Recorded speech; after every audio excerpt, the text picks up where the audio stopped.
Today, I want to bring you to the Port of Yokohama for some nightscape/cityscape photography. Since we'll be shooting at night, these are all going to be long exposure shots. So right now, I'm focused on a ship called Hikawa Maru. This ship was one of Japan's first cruise ships that sailed between Yokohama and I believe Seattle, Washington. During the war, it was used as a hospital ship. Nowadays, you can visit the ship for sightseeing, or you can even rent it for a wedding. The reason I chose this site today is I'm quite familiar with this particular area of Yokohama, and I've taken lots of photographs here before during the daytime. As you can imagine, it's quite busy and crowded in the afternoons with tourists, busloads of tourists, both from overseas and domestic.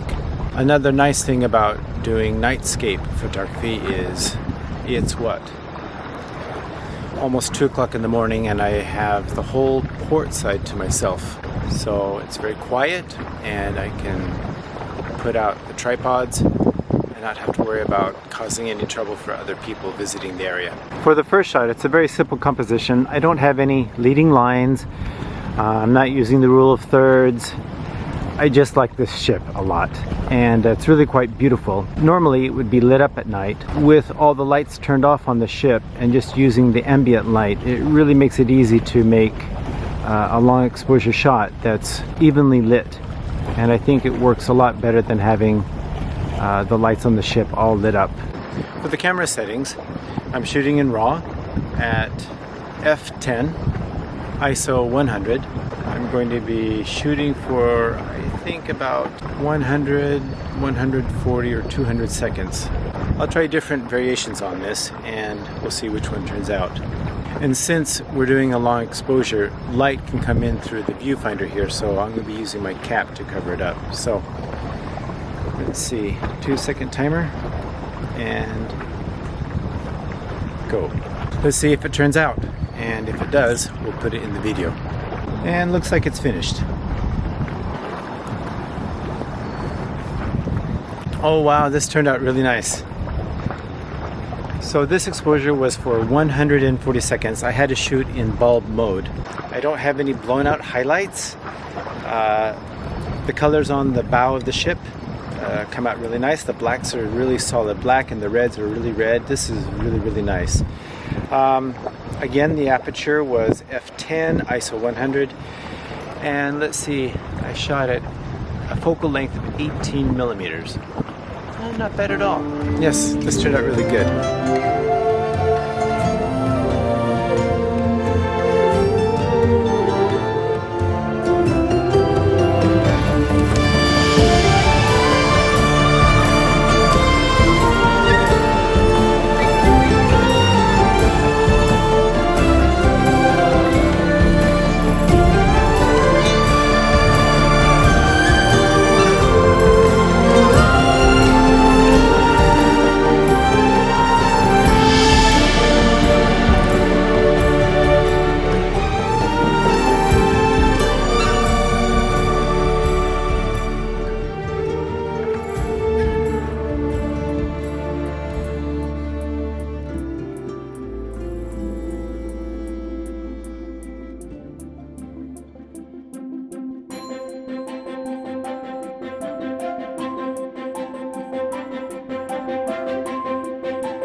For this shot, I've put on the telephoto lens.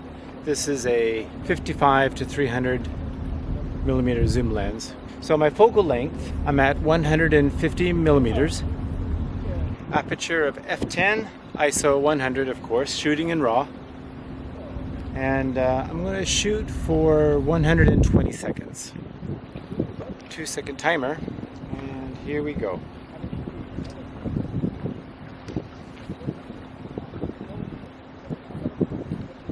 And the cap will keep any stray light from entering the viewfinder and messing up the photo. So let's see how this turns out.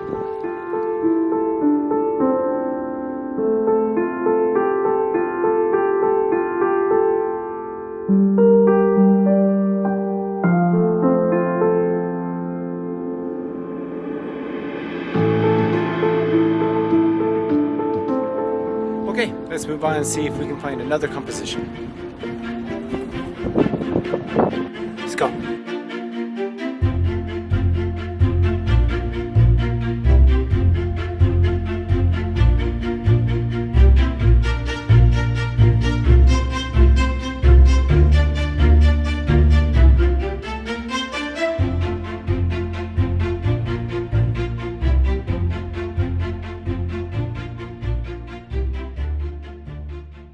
Okay, we've come to Osanbashi Pier, which is where huge cruise ships dock when they visit Yokohama.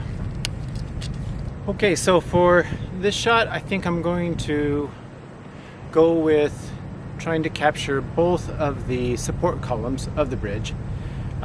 Blue hour has approached, so I can start to see some of the cables that are holding up the suspension bridge. Shooting in RAW, of course, ISO 100, aperture of 6.3 for about 8 or 10 seconds. Turn on the 2-second timer. Cover the viewfinder so that light doesn't leak in, and go.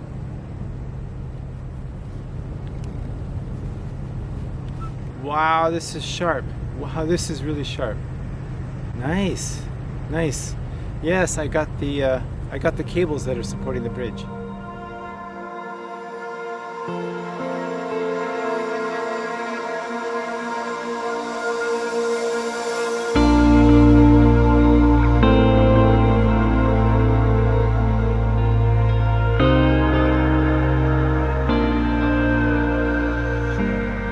Wow, this time of morning is really great, blue hour. When I visited Cape Arisaka last week, this was the time of morning I wish I had arrived there. Dei-chan, you want to go home? Yeah, I think she wants to go home. Yeah, and people are starting to show up, so. Also, I need to apologize for the audio of this video. My remote control mic I brought with me didn't have any batteries in it. I'm just using the mic that's with the camera here, so hopefully you'll be able to hear what I've said, and if not, I'll try to boost the audio in post-processing later. So, if you ever have a chance to come to Yokohama, please do. There's so much to see, so much to do. You've got Sankeien Gardens, you've got Chinatown, you've got Osanbashi here, you've got Yamashita Park over there, you've got the Marine Tower over there. It's a beautiful city. It's a little bit more laid back compared to Tokyo. When you're not dealing with a pandemic, there are lots of opportunities for dining and drinking and meeting people, and it's just a very vibrant city, but a little bit more laid back. Anyway, if you do come to Japan for sightseeing, or if you're already in Japan and you want to visit Yokohama, I wouldn't recommend coming by car. Parking is really, really expensive. That is, if you can even find a space. But if you can come by train, it's really easy from like Shinagawa or Shibuya or Shinjuku. You've got lines that come straight into Yokohama. Yokohama Station has 15 train lines running through it. So it's really easy to get here by train. And if you switch over to the subway or to the Minato Mirai line, you can just really, really get easy, super easy, convenient access to Chinatown and Moromachi shopping area and this place here, Osanbashi. There's just so much to see, so much to do. It's a really exciting place. Yes, that's it. So, going to head back home now, and I think I'll come here again. On that side of Osanbashi, that's where you've got Minato Mirai and Landmark Tower and Yokohama Station. There's just so much over there to shoot that that would be good for another photo shoot. So, let's call it a day. それじゃあよろしくお願いします。